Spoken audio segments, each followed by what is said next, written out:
All right, everyone. Thank you for coming.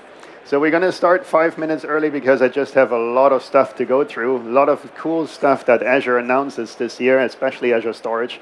So I want to give you all the opportunity to kind of hear all of it. And yeah, so with that, my name's Fabian. I'm a program manager in the Azure Files and File Sync team. And I'm here to talk to you a lot about the technical foundations of Azure Files and Azure File Sync and why that's really a cool thing and why you should care about it. So let's start by talking about Azure Files in general for just a second. Azure Files really is a distinct type of storage. Like you have blob storage, it's object storage in the cloud. You have disk storage, which is good for persistent storage to VMs. There is also file storage in the cloud, which are native SMB file shares. So that's really a very important aspect to consider, is that you have these different types of storage where you store files in the cloud in native format. And then, of course, you can access it in the cloud. So an Azure file share is very easily managed because all you have to do is you go to a storage account, you go to Files, and you hit New File Share, and there you have a brand new SMB file share in the cloud. No VM, no nothing to spin up. It's a very safe place to store your data and very secure to access your data because an Azure file share is here to connect to you via SMB3, which is an internet-ready version of the SMB protocol, so it's fully encrypted. And we also have a REST protocol that you can use for platform as a service applications or to your leisure, however you like to use that. It's very compatible across many different platforms because SMB has great proliferation through different systems from Linux to Mac to Windows. All of these kinds of things you can use SMB shares on and for. So wherever you use SMB shares today, you can use Azure Files for. And with Azure File Sync, we have a great hybrid story that we're bringing to the table. Kind of the best of both worlds. You get your scalable cloud storage up in the cloud where you don't have to waste on-premises resources on, let's say, cold data, but the relevant data that your information workers want to access with local access performance, you get that cached locally, which basically gives you the best performance for those most recently accessed or most frequently accessed files. It's also my pleasure to talk a lot about the performance and scale improvements that we're announcing this year at Ignite for Azure Files. For those of you that were familiar, an Azure file share was limited to 5 terabytes. We're now going up to 100 terabytes as our next step. And we also have great performance improvements, and I'm just going to touch on this in just a little bit. So let's go back and talk about easily managed for a second. So file share I already talked about. You don't have to go and spin up a VM. You don't have to manage an OS.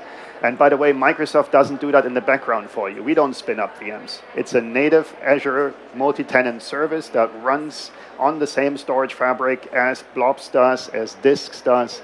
So we get to leverage the same performance and reliability and durability features that we have in the Azure Storage platform. So that's available to files the same way. So you don't have to worry about the volume layout underneath your SMB share. You don't have to worry about the underlying storage layer, maybe going and creating a storage space, thinking about resiliency, thinking about all sorts of little knobs that you can turn. It's not necessarily that that's very hard, but it's just something extra to do. And with Azure Files, you don't have to worry about it. Azure Files, again, is built on the same storage fabric as the rest of Azure Storage is. So you get to use the same types of storage. So with locally redundant storage, you get your 3 data copies in a single region. We also support zone redundant storage. So that's something relatively new. So within one Azure region, we have multiple so-called availability zones. An availability zone really is something that has a separate power supply, that sits in a different storage cluster, so there's physical isolation between, maybe they're sitting in 2 different buildings or something like that. And in each zone, you get your 3 copies of the data. And that's, by the way, we're writing these 3 copies near synchronous. So it's a very, very good way of protecting your data for things like power outages or somebody grabbing a network cable or something. We also support globally redundant storage. So global redundant storage is something that you have an availability zone in one region where you get your three predetermined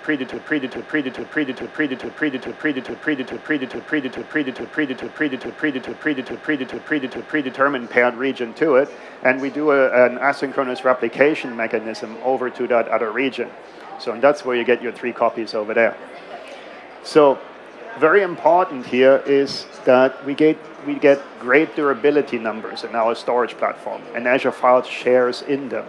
And this starts with 11 nines for locally redundant storage, and for GRS goes all the way up to 16 nines. That's something that is a durability number that pretty much nobody else in the industry can claim that they support. So let's go and talk a bit about scale, because that's the thing that a lot of you that know a little bit about Azure Files are very concerned about from the past with our 5 terabyte limit. So what we've been talking about in the past was an Azure file share having basically a single partition. So that's a little bit of a technical foundation inside. On a storage cluster, that's a physical thing that sits in an Azure data center. Such a storage cluster can support multiple partitions. And Azure Files today was only built to leverage a single one of them. So a single partition size can be 5 terabytes, and that's exactly why the limit of a file share was 5 terabytes up until now. So that also has an interesting performance implication, because if you're thinking of a single partition on a single storage cluster now serving all these IOPS requests, all these access requests, you're getting limited IOPS. And today, Azure Storage is limited to about 1,000 IOPS for file share here, and that's obviously not enough. So what we're announcing this year at Ignite is the preview of 100 terabyte file shares, and in order to achieve 100 terabyte file shares, we're now leveraging the platform fully and completely, and we're scaling through multiple partitions, which means we get to use multiple storage clusters, and we're also getting a very interesting performance increase just by the fact of scaling our file share up. Now, a standard Azure file share can serve 10 times as many IOPS, and that's just something for free that you just get right there. So we're scaling up to 10,000 IOPS with larger file shares.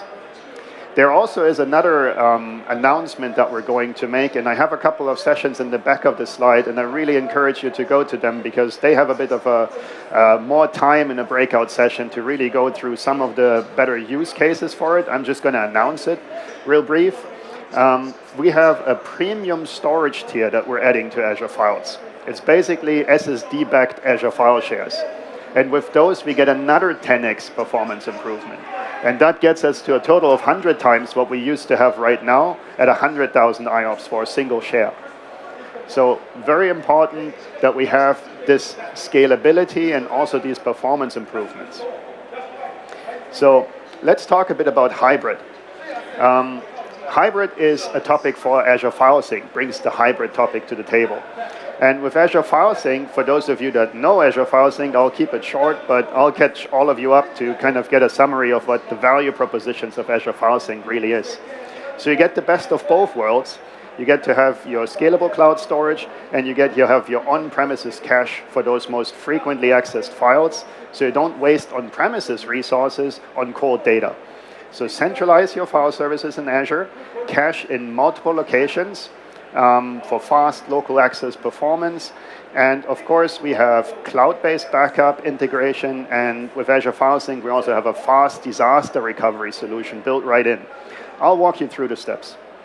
So let's start with our ordinary file server. Ordinary file server is something that is this ever-growing storage-hungry beast that you need to shove in more storage every year just because your cold data keeps growing. And that's a real pain point. That's getting people to say, I really want to get out of the business of running file servers on-prem. And then if people start doing this, maybe with other partners of Microsoft, or they've tried this out with some pure cloud solution, every now and then they come to the point where they say, well, I can't cheat physics. In several sites, my internet connection isn't so great, so local caching for those files that matter locally is really a good idea. And for those cases, Azure File Sync can really help you benefit from kind of the centralization in the cloud, but the local caching. So let's say we're bringing up this file server, we're installing the file sync agent on it. This file server could be a 2012 R2, it could be a 2016, even the new one that we're going to announce this week. So whatever file server you have, you can install the agent. Then you connect an entire volume or just a subfolder to its own Azure file share, and the synchronization process starts. Now the file share and the server have the same content. Now as you connect the file server to the Azure file share, or any point in the future, you can decide to turn on a feature that we call cloud tiering. Now what cloud tiering allows you to do is it monitors the access patterns to the namespace that you're syncing. So files that are very frequently accessed, basically very hot files, well, they should be kept locally. And files that age out, that are very cold files, they just, you don't spend storage resources on-prem, they're going to be tiered to the cloud. So as that happens, the user still sees the entire namespace. So any file is still accessible by a simple double click. There is no special interaction method or anything happening.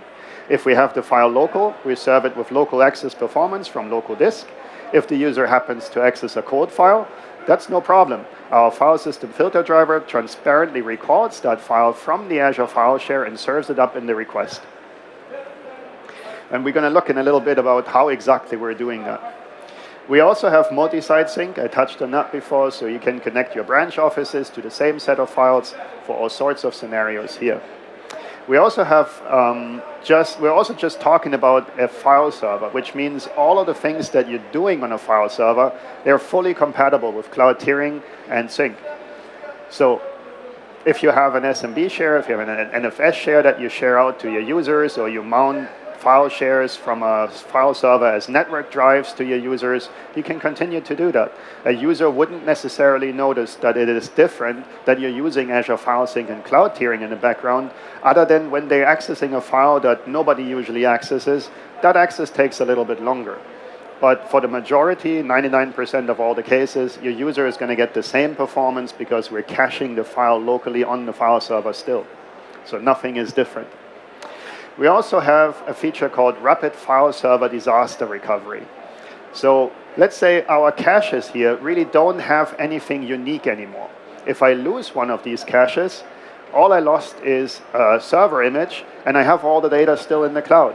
So I can bring up a brand new server, and the moment you connect it to the Azure file share, the first thing we do is we bring down the namespace. None of the file content, just the namespace. And that happens really quickly because we don't have to move any file content. And at that point, you can already open up the usage of that file server to your users and applications. And if a user accesses a file, well, that access will recall the file. And if there's no more user or application access a file, well, then you as an admin have set cloud tiering policies that dictate which files should be on the server, which files should rather not be on the server. And we have a multitude of different policies coming up. So the next step here is we're storing the files, I'm just repeat myself here, we're storing the files in native format. It's an SMB share in the cloud. So that means you can access it right there. There's no proprietary format, like in blob storage, some appliance puts some proprietary format there that doesn't really allow you to access the files unless you're going through some virtual appliance or something like that. You don't have that with Azure Files. It's a file share in the cloud. Access your data wherever you want. And now wherever you make a change, that change will sync to all the other members of the sync topology. And one server can obviously have many volumes and sync to many different file shares, and you can customize which set of files really needs to be on what server. Another very important pain point we want to take away is that of local backup. If you're running local backup, especially on branch office sites, and you're having some sort of trouble of keeping it running or having to send out somebody if something breaks, with Azure File Sync, we're basically saying you're already synchronizing all of your data to Azure. As it's synchronizing as soon as you close the file handle for write, that file is going to start syncing up. So the right place to take backups is actually off the Azure file share itself. And what we have right now available with Azure Backup is a first schedule that lets you say, I want to take snapshots of this Azure file share very frequently. You can take a couple of times of a snapshot a day. Those snapshots are a feature of Azure Files. They're actually read-only SMB shares themselves. So you can even mount that read-only to a VM if you wanted to look at a snapshot. or you use the single file restore or whole share restore features of Azure Backup to your convenience. So let's look at cloud tiering a little bit more in detail. How does this work? So when we look at a file as it's written on disk, it basically contains out of two sections. There is a metadata section and there is a file stream section. And that contains really the file content. So with Azure File Sync, we install a file system filter driver that sits in the file system level. So all of your line of business applications operate on top of the file system, and we're in the file system. So that filter driver allows us to monitor the access patterns, and we're monitoring exactly two aspects of it. The first one is, when was the file last accessed, and how often is it accessed? The more often it accessed and the more recent it was accessed, the hotter the file is. And we're building this heat map across the namespace that is syncing. And that dictates the priority in which we should keep that file local. And a normal file lifecycle, at some point, file grows cold, nobody is interested in it anymore, it kind of migrates through the heat map to the end, and then that will simply display displace the cold files from the server, and they seamlessly tier to the cloud. So you can really get to a fixed storage footprint on your branch office servers. So in the event where our file system filter driver decides this is a cold file, and by the way, this all happens on your server. There's no telemetry to the cloud that dictates that in some way. This is happening locally on your server. So if we decide this is a cold file, we don't want to store this locally anymore, well, all we have to do is we place a little repass point on that file. We keep the metadata, but we place a repass point, and that now points to the Azure file share. And if a user now comes and wants to access a file, we can do that in a very smart way. So every now and then, you're going to have the situation in which a user comes in and wants to access a cold file. Maybe that's a very large file. Maybe in this case, we have a video playing, and this user wants to play a video that's a terabyte in size. So he doesn't quite know, is that the video that I'm looking for? I can't quite tell from the file name, so he starts playing it. What you want to avoid as IT admins, you don't want to pull down the whole terabyte just for the person to figure out that wasn't the video they were interested in. So for applications that support partial file access, we support partial file recall. So anything that streams, that uses a stream reader to open a file is basically compatible with that. And that's a very standard way of dealing with files. So let's say we hit play on that video player application.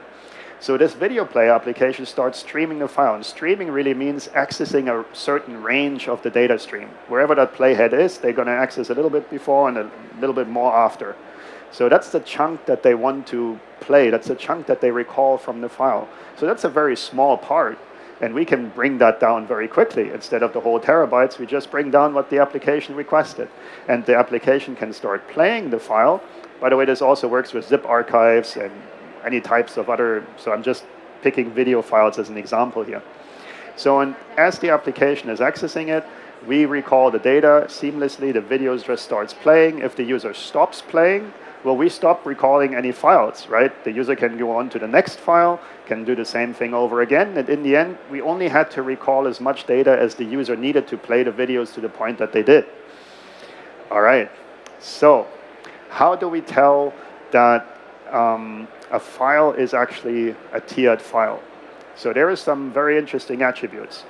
You can see that a tiered file has a couple of attributes to it. It's actually marked as offline file. It's a repass point because we're pointing to content in the cloud. It's a sparse file so that the non-zero content doesn't take up disk space. And there also is a brand new attribute. And that one is happening since Windows Server 2016, I believe 1709. And that is a secure attribute. This attribute can only be set in kernel mode. So that means that antivirus applications, backup applications, and really everybody can trust that this attribute was set by a legitimate source, as a source that you as an IT admin trusts because you installed the application. And what that means is we can now, in the event of a virus scan, we can say, okay, the user wants to run a virus scan, and any normal virus application goes and accesses the metadata first. So it looks at the content and finds those attributes. And now it sees the secure attribute, and it knows that none of the file content is on the disk. And that attribute actually says, I will recall content on access. So the application, in this case the virus scanner, can decide if I'm running in the mode of being respective of cloud-tiered content. So in this case, we're not going to access the data stream. We're scanning the metadata, but we're not accessing the data stream. Thus, we completely avoid recalling any data. And this is not a strategy we came up with. This is a strategy we came up with in unison with our antivirus and our backup vendors. Every 3 months or so, there is what we call Plugfest. So there is all the major antivirus vendors and backup vendors. They bring their latest products, and we bring our latest products and services, and we plug them all together, and we see what breaks. And usually it's a big mess in the beginning, and at some point we find out, oh, this is how it should work. So there was this request of a new attribute. We wanted to repurpose the offline attribute. They said, no, give us a new attribute. We want to pivot on that new one, and that's what we did. And in 1709 of 2016, that should be the build that it is included in. So the same thing, by the way, happens for backup. If your backup application tries to access the data stream, well, it will cause recall, and that's kind of defeating the purpose of cloud tiering in the first place.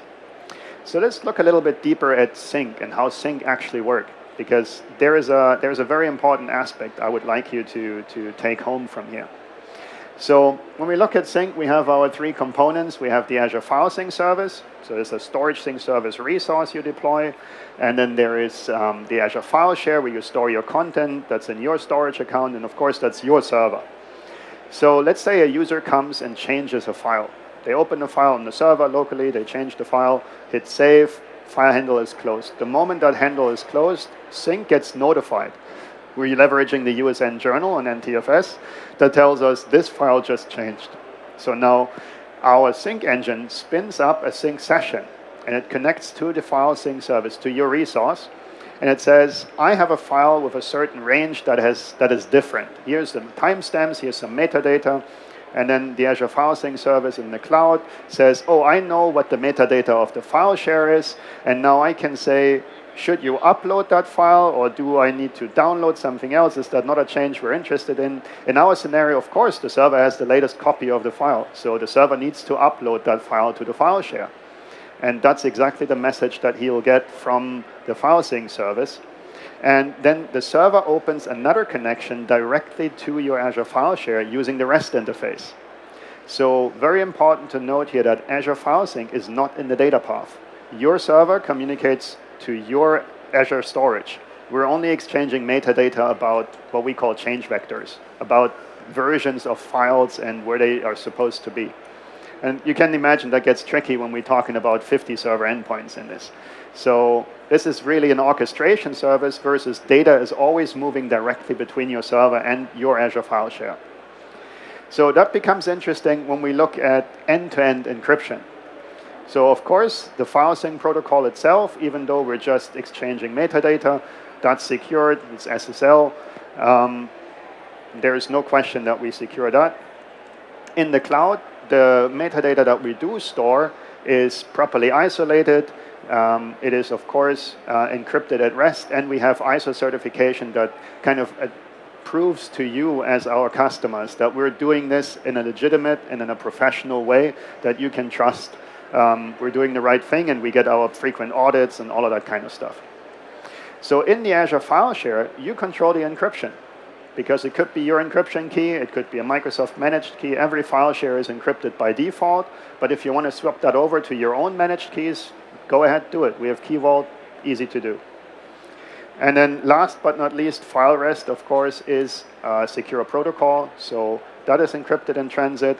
And if you want to close the loop on your server, you get to use whatever you like to encrypt and rest there as well. So you can use BitLocker, or if you're saying, you know what, I really like to use RMS. I want to build an RMS envelope around my files. You can go do that because, again, Azure File Sync is not interested in the content of your files. We just see that a certain range is changing, and that's what's giving us the information that a file needs to move. So we don't need to look into a file. If you are RMS encrypted or do some other form of encryption, we don't care. It's, by the way, the same way why sync is not backup.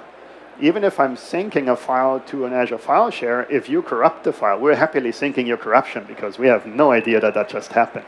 So you still need to do backups, and that's why cloud backup is such a great way of taking frequent snapshots and getting you the ability to roll back. So I have a couple of more sessions that I would really like to point you to here. There is a breakout session tomorrow with Jeffrey Snover. I'm actually going to give you a short cloud tiering demo here. This should be fun. There is another session tomorrow where Reina is going to show you here in this theater how to deploy Azure File Sync. She has 20 minutes, but she only needs 5, so show up in time. Anyhow, there also is a great breakout session on Thursday with Will and Mike. These guys have 75 minutes to tell you much more about Azure Active Directory integration for files, about larger file shares and the use cases, about the performance improvements, about premium files. They can go much deeper into the use cases, where I kind of just showed you a little sneak peek of the technical foundation. And then, of course, we have our great Expo booth, which is right there. And it's called the Azure Files and Disks Expo booth. And I would welcome you all to kind of spend time with me, spend time with my colleagues, and have fun with us there. So with that, thank you very much. If you have questions, I'm going to hang out here. Feel free to chat.